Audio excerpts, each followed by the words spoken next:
Jesus, venha a nós tua luz. The mark it covers and so heavy shall breathe of balmy dawn had smiled. Oh maiden hear, oh maiden hear, oh mother hear a suppliant child.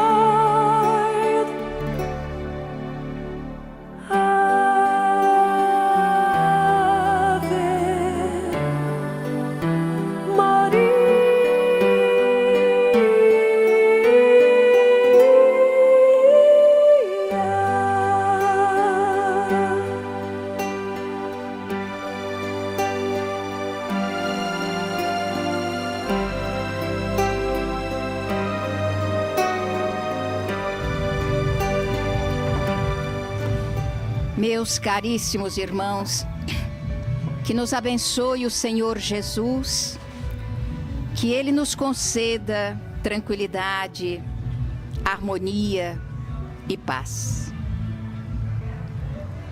Só tu choras, irmão, no teu carpir dorido, porque trazes assim o peito compungido, guardando a noite na alma e o fel no coração.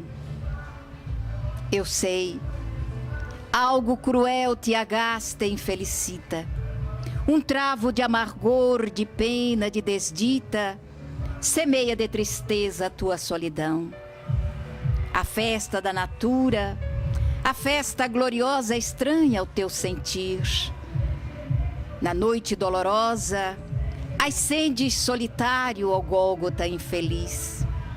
Se a volta dos teus pés esplende e canta a vida, no imo do teu ser descerra-se a ferida, que sangra de obsconsa e rota cicatriz. Entanto, amigo meu, a noite constelada desdobra pelo além as lúcidas moradas, que aguardam no futuro a paz do teu sentir. E o fulvo amanhecer, esplêndido e sublime, retrata o coração que a grande dor redime, no pórtico ideal, na glória do porvir.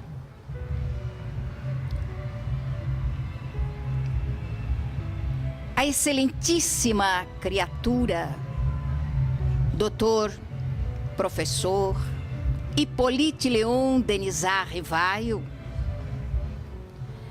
ao abandonar o nome ilustre e envergar o pseudônimo Allan Kardec, deixou para a posteridade um código de informações, um corpo doutrinário, dos mais extraordinários, dos mais notáveis, dentro do campo da filosofia.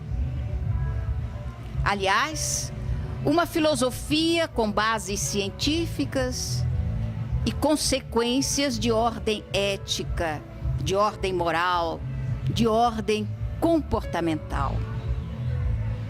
E nos recordamos disso exatamente porque, nos finalmente do Livro dos Médiuns, Allan Kardec estabelece algumas diretrizes para a posteridade e a continuidade do movimento espírita, falando a respeito das sociedades e como ele acreditava que seria importante para a doutrina a formação de pequenas sociedades, que elas não se agigantassem, que não crescessem, que mantivessem essa intimidade familiar num grupo pequeno onde todas as pessoas se conhecessem. Preconizava então que houvessem várias sociedades pequenas em várias partes da cidade. Quando eu tive a oportunidade de ler o pensamento do codificador, eu me senti tão feliz, porque na minha alma, nesses 56 anos de pregação, sonhava sempre com pequenos núcleos espíritas. E ao chegar nesta casa, eu ainda ouvi de uma companheira, de uma amiga: é a casa que você gostaria, não é? É verdade, a casa que eu gostaria. Um teto assim de telhas, simples, pequeno, aconchegante, calorento, onde a alma vibrasse harmonia e alegria também. E que mesmo com o barulho, com o ruído lá de fora, ele não fosse tão poderoso, capaz de abafar a voz espírita, falando em nome do codificador. Então a gente sente esse calor humano, essa alegria de estarmos aqui. E não apenas de nós, os encarnados, que estamos apaixonados pelo Espiritismo, mas dos espíritos que também se dirigiram para este recanto e estão aqui participando do nosso conclave. Companheiros habitantes dessa cidade, ou que habitaram esta cidade, outros que vieram de fora, e o coração carinhoso de Dona Benedita Fernandes. Esse espírito que nos tem honrado com a sua companhia, sua presença na nossa jornada, levando a mensagem espírita. Então eu me sinto em casa, na casa espírita, na simplicidade daquilo que era preconizado pelo codificador e sentindo o carinho de todos os companheiros. E contando também com a presença de uma companheira que foi colega na Juventude Espírita na cidade de Araçatuba. E está presente, quer dizer, conheceu as nossas primeiras passagens, os primeiros passos no trabalho da pregação e agora aqui com a gente, neste conclave tão carinhoso e tão bom, contando com a presença do Senhor Salvador, que muito emocionado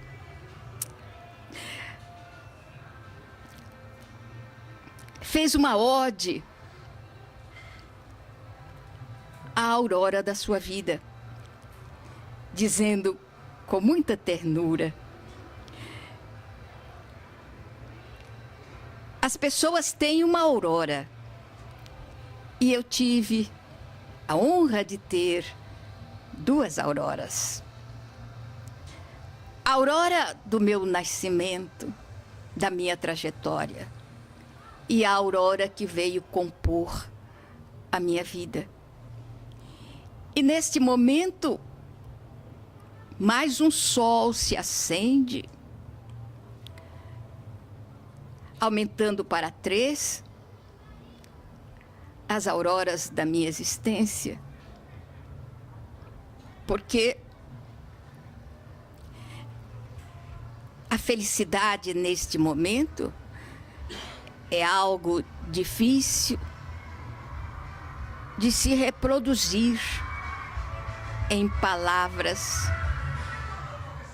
principalmente quando temos a dificuldade de utilizar uma voz que não é a nossa.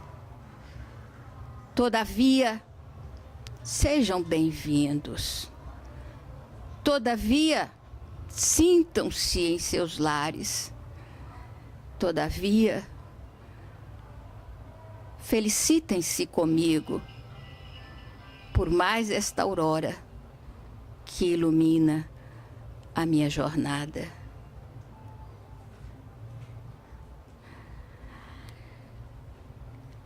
Então nós sentimos como a doutrina espírita é extraordinária conosco, aproximando esses dois polos, os dois mundos, o mundo espiritual, o mundo físico. Eles não estão longe de nós, estão tão próximos e é tão fácil estar com eles. Basta simplesmente que procuremos pautar a nossa existência por aquilo que Allan Kardec chama de transformação moral, ou as consequências do conhecimento da nossa doutrina. Essa filosofia de bases científicas e consequências de ordem ética, de ordem moral, de ordem comportamental. E o espírito carinhoso de Dona Benedita Fernandes, que está presente e que nos convida a retratar uma vida que representou para os anais do espiritismo no Brasil a vida de um homem de bem. E que foi muito importante na sua trajetória, principalmente no início do seu trabalho, quando ela se predispôs a ser um instrumento nas mãos da espiritualidade para concretizar nas plagas de Araçatuba o trabalho que ela se propusera a realizar. Um encontro que se deu no Rio de Janeiro e de uma forma inusitada. Nós habitamos durante 10 anos a cidade de Araçatuba, formamos um grupo de amigos e depois nos trasladamos para o Rio de Janeiro. E lá já estávamos erradicados durante algum tempo, quando numa dessas oportunidades que a gente diz assim, nossa, o acaso aconteceu de repente, e que não é acaso coisa nenhuma, passando pela Praça da Cruz Vermelha, nos defrontamos com uma velha amiga de Araçatuba. E foi aquela alegria, o reencontro depois de um largo tempo sem nos vermos. E ela nos disse que o seu companheiro, seu esposo, era agora o portador de um câncer na área do pulmão e que estava fazendo tratamento exatamente no Hospital do Câncer, que fica ali na Praça da Cruz Vermelha, no Rio de Janeiro. E ela estava saindo do hospital e eu estava passando pela praça. E nos encontramos, nos abraçamos, a alegria do reencontro, a tristeza de saber que o companheiro estava enfermo, um companheiro que nós tínhamos como um pai, porque durante algum tempo habitamos a casa desse casal, enquanto a minha família estava no Mato Grosso. E então eu me recordei que naquele dia, uma segunda-feira, o Divaldo estaria também no Rio de Janeiro e faria um culto na casa de um casal amigo. Então nós convidamos o casal para comparecer, porque ele estava fazendo o tratamento no hospital, mas estava hospedado num hotel ali próximo.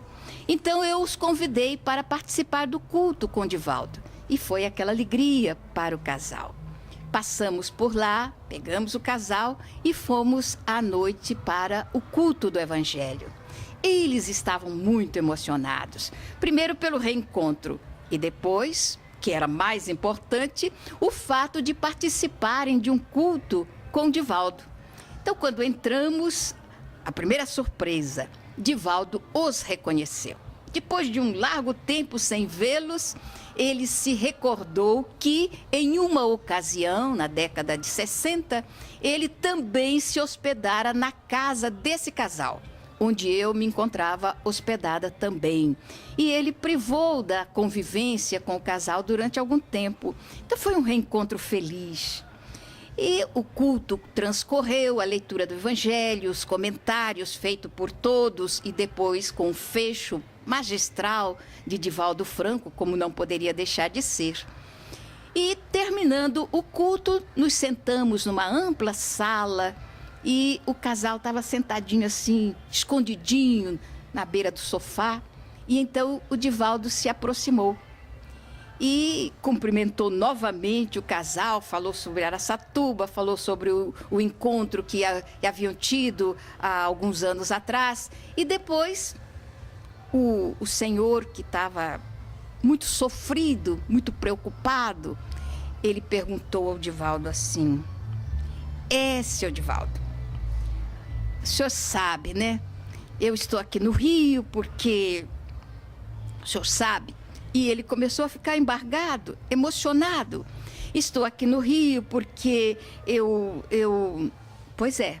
Mas naquele tempo a pessoa não gostava nem de dizer o nome da enfermidade. Tamanho era o medo que implantava na alma das pessoas. Tinha gente lá no Rio que nem passava na calçada do Hospital do Câncer, de medo de pegar a doença. E ele então disse: o senhor sabe, mas não dizia a doença. Aí o Divaldo falou: eu sei, sim.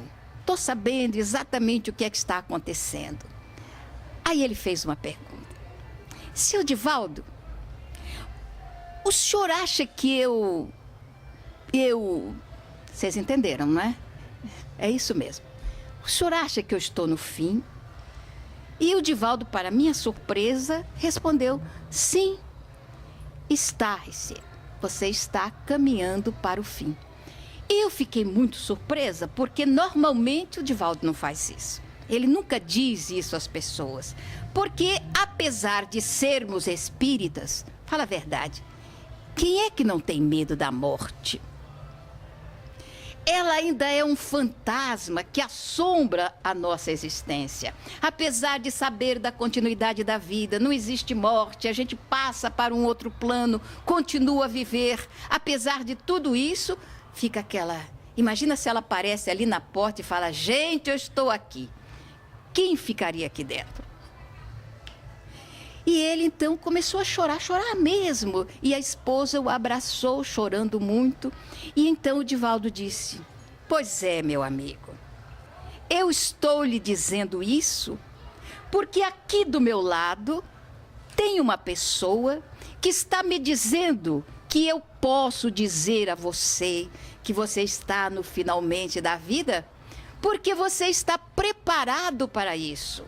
E tem mais. Essa pessoa que está aqui do meu lado está me dizendo que estará te esperando com os braços abertos para te dar um abraço e dizer: muito obrigado pelas sobras. E ele falou: sobras? Mas eu não sei que sobra é essa. Quem é essa pessoa? E o Divaldo não disse, mas continuou informando: pois é, ela diz que recebia as sobras que você levava com muito carinho. Lembra, meu amigo, uma manhã, mais ou menos 10 horas da manhã, na periferia da cidade de Araçatuba, um homem que estava dirigindo uma carroça, daquelas fechadinhas assim, com um baúzinho, e essa pessoa vendia os miúdos do boi. Era chamado na cidade de bucheiro. E ele pegou e falou assim: eu era bucheiro. Ele falou: pois é. Está se recordando que numa manhã o bucheiro ia passando numa estrada assim, distante do burburinho da cidade, na periferia. E esse bucheiro gostava muito de criança. E ele disse: sim, eu sempre fui apaixonado por criança, mas não me lembro das sobras. Pois é. O bucheiro viu umas crianças brincando na estrada. Um punhado de crianças. E ele adiantou o cavalo e depois parou a uma certa distância e ficou observando as crianças. E as crianças, mais que depressa, se aproximaram também da carroça. E o bucheiro começou a conversar e perguntou: meninos, vocês moram por aqui? E um deles respondeu: sim, a gente mora ali naquela casinha. E o bucheiro alongou o pescoço e olhou a casinha. Era uma casa que... Bem, não era bem uma casa. Uma tapera. Uma casa de alvenaria que estava meio inclinada e sustentada por uns pedaços de pau que seguravam a parede para não cair. Ele olhou e falou assim: ali? Vocês moram ali? Como? A gente mora ali com a nossa mãe. A mãe de vocês. Quantos vocês são? 30. 30 crianças. 30 crianças naquela casinha que está quase caindo. A gente mora ali com a nossa mãe. E vocês se alimentam? Vocês comem? Ah, sim, a gente come sim. A gente come quando tem. Quando tem, a gente não come. Quando não tem, a gente não come. Mas a nossa mãe sempre diz que Jesus vai trazer a comida. Então, ela pede, todo dia ela pede e a gente pede junto, que Jesus traga a comida. Sempre ele traz. Às vezes ele esquece. E ele disse: e hoje? Vocês já tomaram o café da manhã? Bem, acho que hoje ele esqueceu da gente. Hoje, até agora, a gente não comeu nada, não. Porque até agora a mãe não conseguiu nada.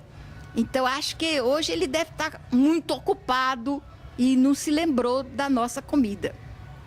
Aí, então, o bucheiro, emocionado, disse aos garotos: então, corre lá e avisa a mãe de vocês que Jesus trouxe comida para vocês. E os meninos saíram correndo como um bando de borboletas. E ele viu surgir de retorno, saindo daquela casinha, quase tombando, uma mulher negra, de busto farto, óculos redondos, cabelo puxado para trás e já trazendo nas mãos uma bacia. Ela se aproximou. E então o nosso amigo, com os lábios trêmulos, abraçado à sua companheira, falou: Dona Benedita Fernandes. E então ela se aproximou e ele foi lá na carroça e pegou tudo que havia sobrado da sua trajetória pela cidade. Pedaço de fígado, pedaço de bucho, pedaço de coração, pedaço disso, pedaço... os miúdos do boi. E tudo que havia na carroça, ele juntou tudo e colocou na bacia.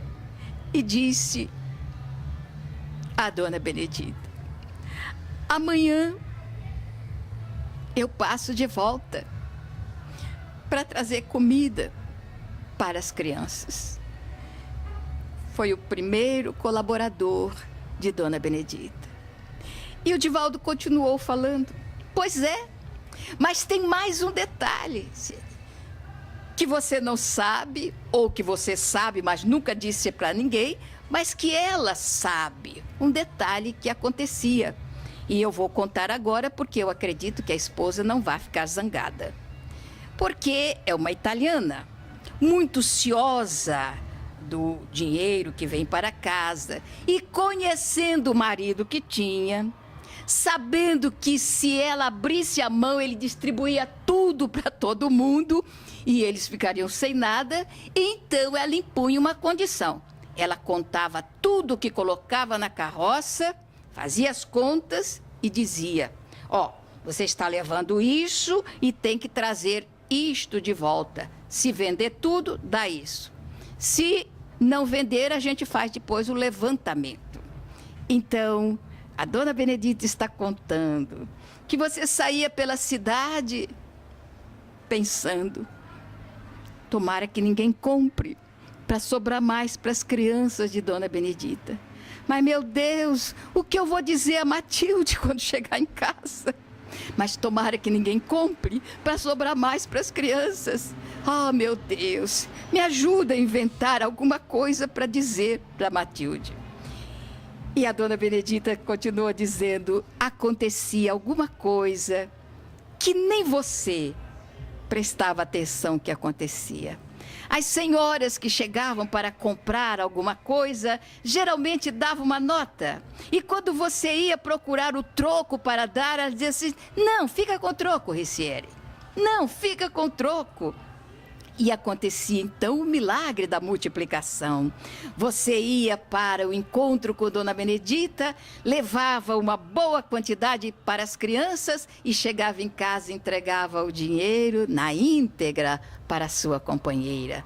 Nunca houve a falta de um centavo, sempre havia. E então ele falou: meu Deus, eu nem me lembrava disso. E a companheira disse: você nunca disse nada para mim. Você nunca me contou essas coisas. E ele: mas eu fazia escondido. Não podia contar. E ela então continuou através do Divaldo.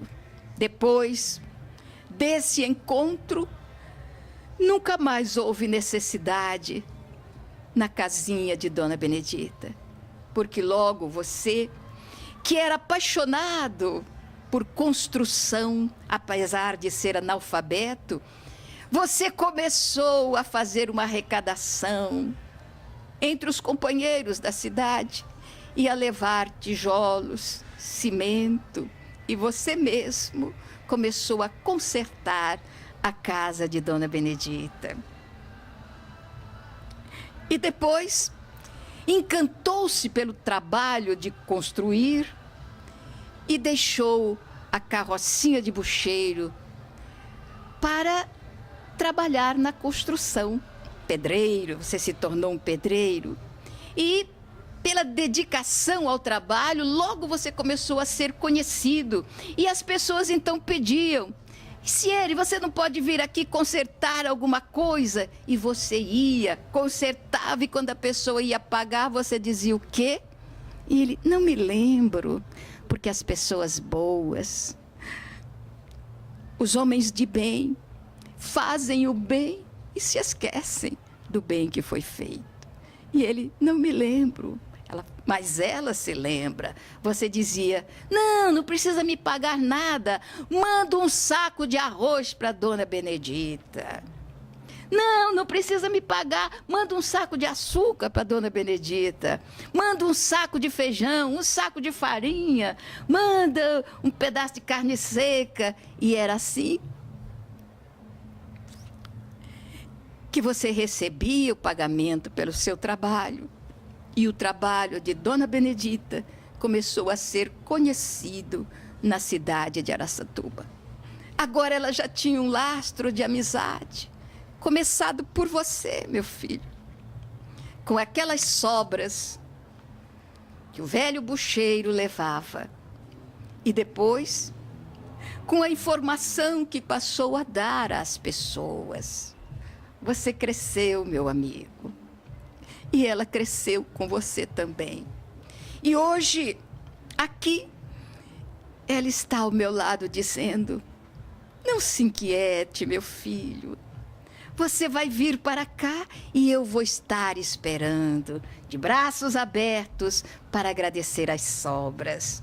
E ele então, enxugando os olhos, olhos de crianças, olhos claros de menino, ele então disse a Divaldo: seu Divaldo, agora eu nem não tenho medo de morrer, mas eu tenho um trabalho que eu estou fazendo e falta um pouquinho ainda desse trabalho. Falta terminar a rede de esgoto ali no lar de crianças que eu estou construindo, colaborando na construção em Araçatuba. Eu queria terminar aquele trabalho com as minhas mãos. Eu queria colocar ali os canos e terminar a parte hidráulica do lar de crianças. Será que a Dona Benedita não pode me dar mais um pouquinho de vida, mais um tempinho de vida? O homem de bem, que não pensa em si, pensa nos outros. Ele pensava no trabalho que estava fazendo no lar de crianças que estava sendo construído em Araçatuba. E ele pedia mais um tempo de vida para terminar aquele trabalho. E então, disse o Divaldo, ela está dizendo que vai pedir. Vai pedir aos espíritos superiores esse tempo de vida. Aí ele já ficou um pouco mais afoito, disse assim, ai, seu Divaldo, eu queria pedir mais uma coisinha. Divaldo falou, é sempre, há mais uma coisinha a ser pedida, peça. Ah, não é muita coisa não, mas pede para a dona Benedita que se eu puder desencarnar sem sentir dor, eu vou ficar tranquilo, vou ficar feliz. E então Divaldo disse a ele, na resposta daquela senhora, ela está dizendo, Ricieri, que você não vai sentir dor. Quando você sentir uma pressão no peito muito forte, está na hora. Depois eu fiquei sabendo, esse acontecimento foi lá no Rio de Janeiro. Mais tarde eu fiquei sabendo das coisas. Ele foi melhorando. As radiografias demonstravam que o tumor estava minimizado. E cada vez diminuía mais, até que os médicos acharam que ele poderia ter alta, porque estava quase desaparecido o tumor no seu pulmão. E ele voltou para Araçatuba. E voltou para o trabalho. E trabalhou afinca mais ou menos 7 meses. Ele ainda esteve trabalhando no lar de crianças, até o dia que ele, todo sujo de terra, parou para olhar a instituição que estava terminada. E então sentiu a pressão no peito. E isso foi ele mesmo que contou a Divaldo mais tarde, quando apareceu na Mansão do Caminho, ele dizendo que sentiu aquela pressão forte no peito e se lembrou de Dona Benedita. Falou, mas graças a Deus o trabalho estava feito. Voltou para casa e em breve ele estava nos braços dela, recebendo a gratidão desse espírito notável, Dona Benedita Fernandes, que fez uma opção de vida. Era uma criatura atormentada por uma obsessão pertinaz, que transitava pela cidade de Penápolis, retirando a comida dos latões de lixo, e amparada pelo carinho de espíritas dedicados, mudou a sua vida, quando teve que fazer uma opção entre servir Jesus ou ir para um sanatório. Ela optou por servir Jesus. Não foi para o sanatório. Todavia, ergueu um sanatório que já completou 60 anos.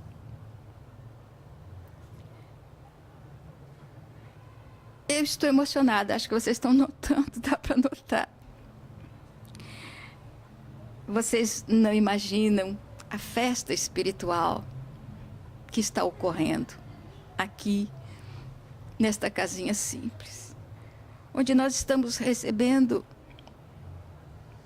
a presença de alguns companheiros que foram habituês desta sala há algum tempo atrás e que no mundo espiritual ainda permanecem um tanto desarvorados.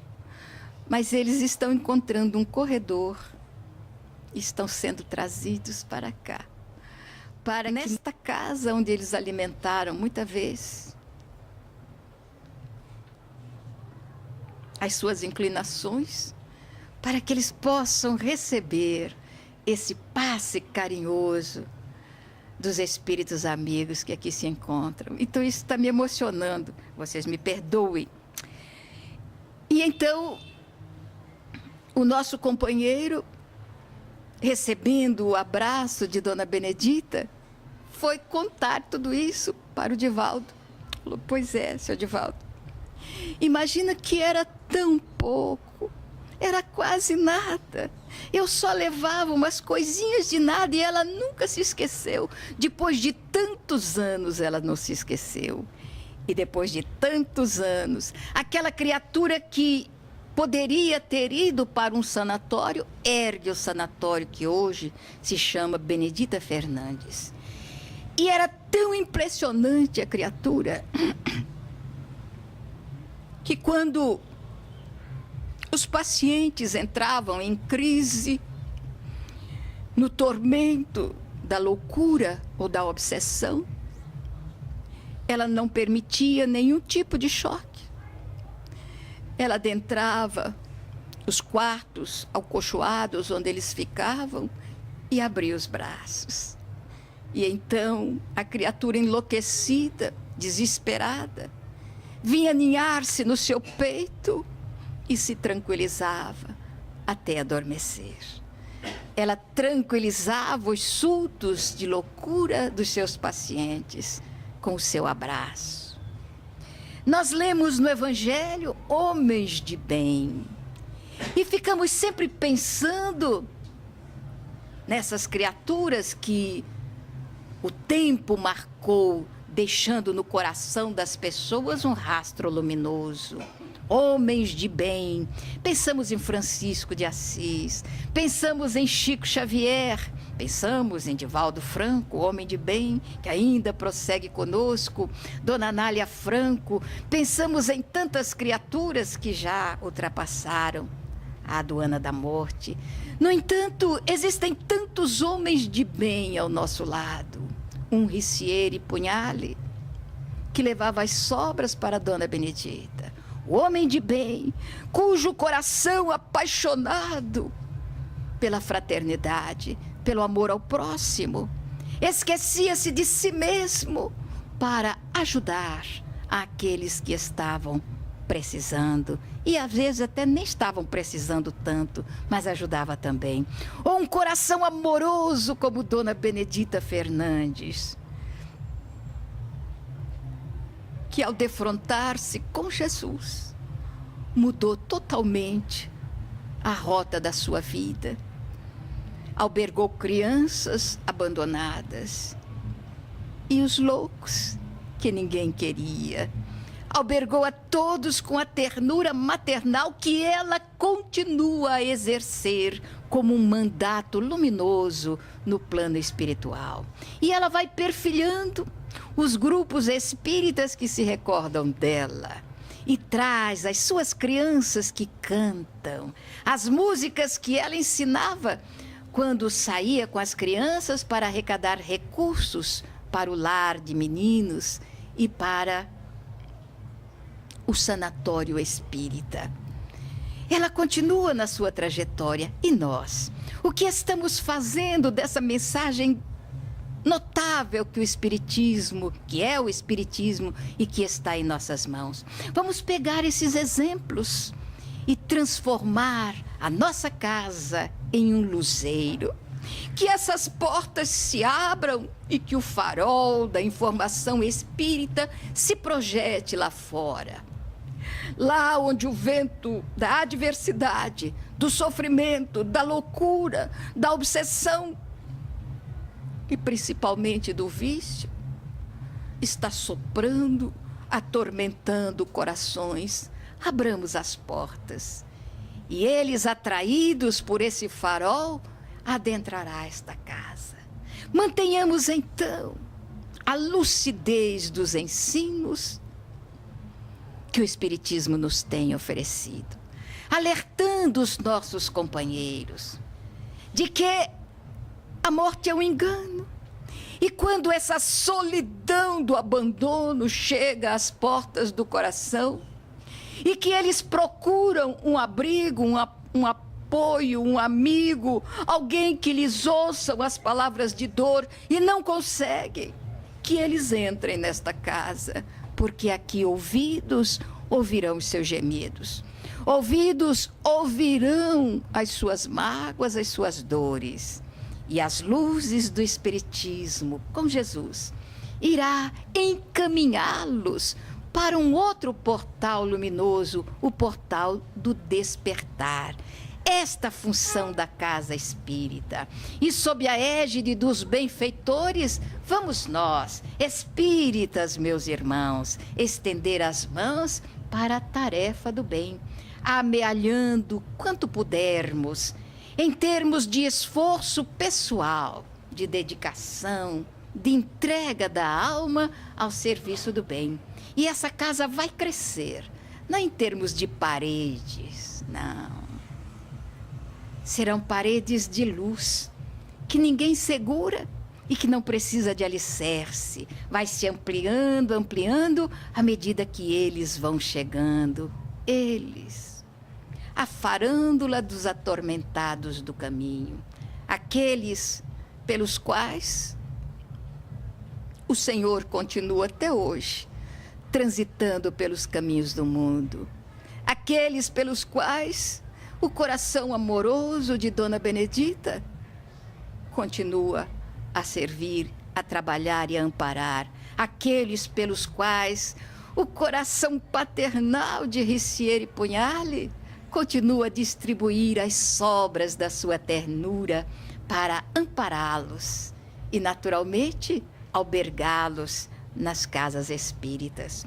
Sejamos, portanto, um só coração, um só pensamento em termos de construção para a eternidade. E nos recordemos que enquanto muitos choram, desesperados, atormentados, movidos por sentimentos de revolta, nós choramos também, mas de emoção, a emoção boa de saber que a vida continua. Os amores do outro lado estão conosco e nos amparam. E a gente está aqui, preparados para servir.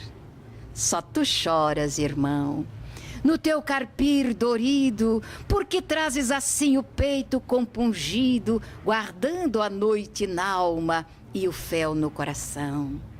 Eu sei, algo cruel te agasta e infelicita. Um travo de amargor, de pena, de desdita, semeia de tristeza a tua solidão. A festa da natura, a festa gloriosa estranha ao teu sentir.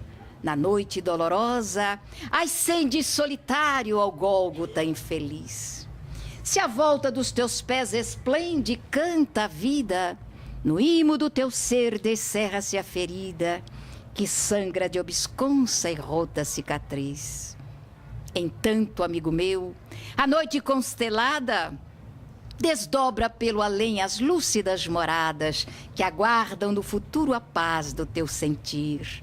E o fulvo amanhecer, esplêndido e sublime, retrata o coração que a grande dor redime no pórtico ideal, na glória do porvir.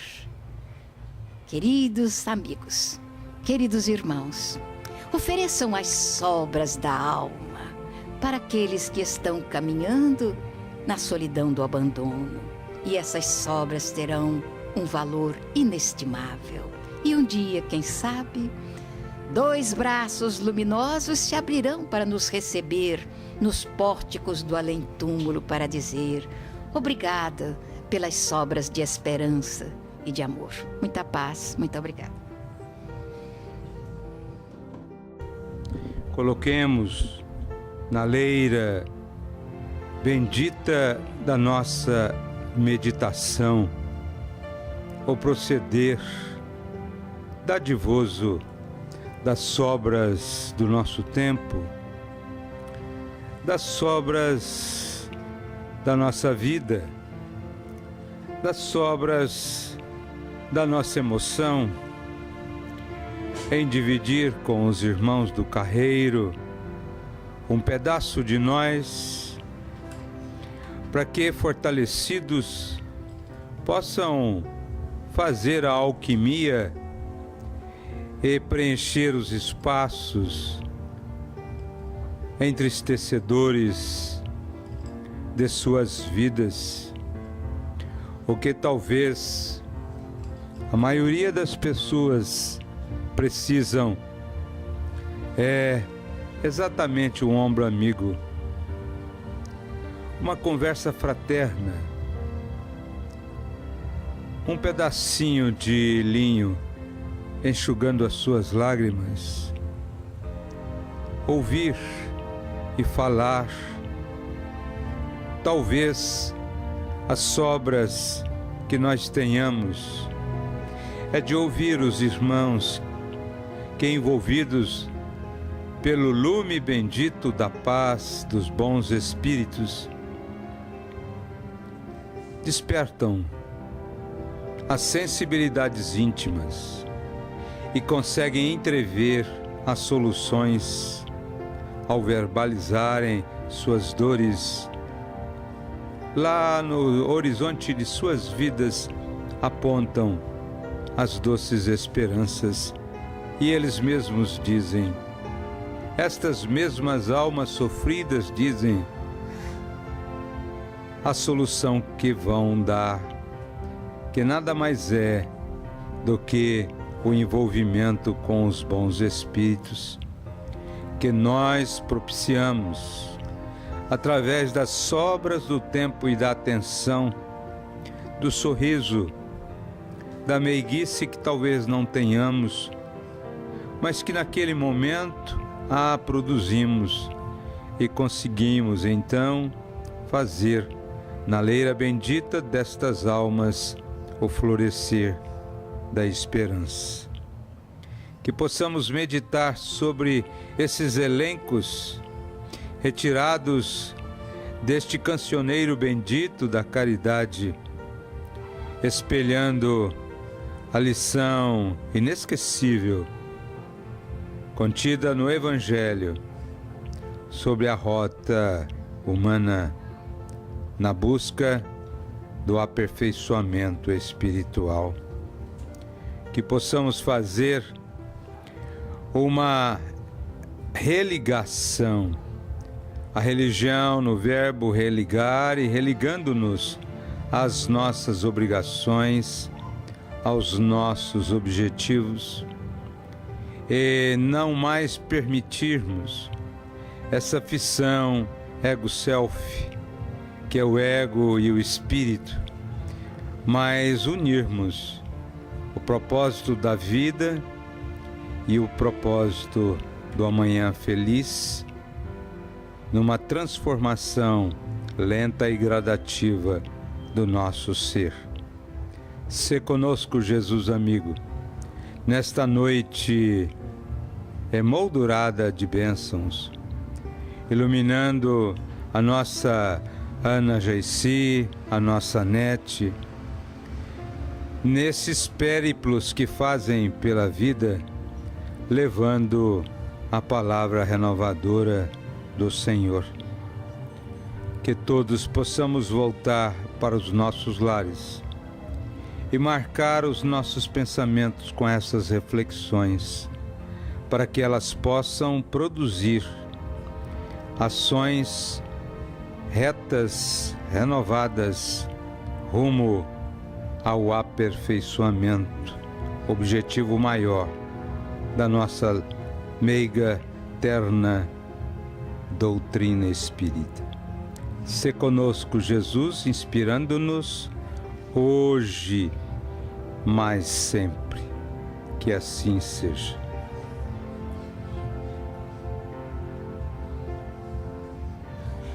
O importante deste momento é a ligação que tivemos com os bons espíritos. O relato durante a palestra, o recado do nosso irmão Salvador. Estas preciosidades ficarão neste registro histórico desta casa de Allan Kardec.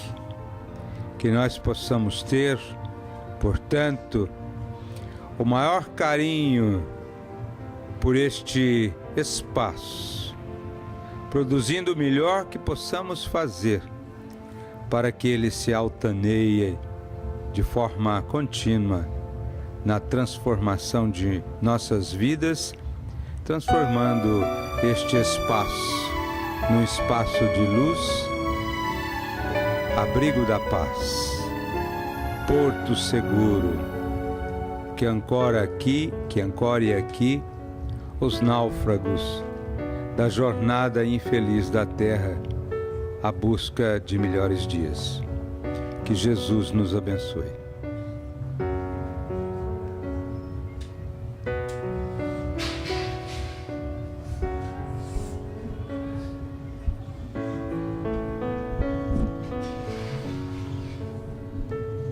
Deixem que as luzes das lembranças do Evangelho traga de volta ao coração a presença amiga do Senhor Jesus. Nós estamos felizes e juntamos o nosso júbilo às vibrações de todos vocês e da simplicidade de nossa casa espírita.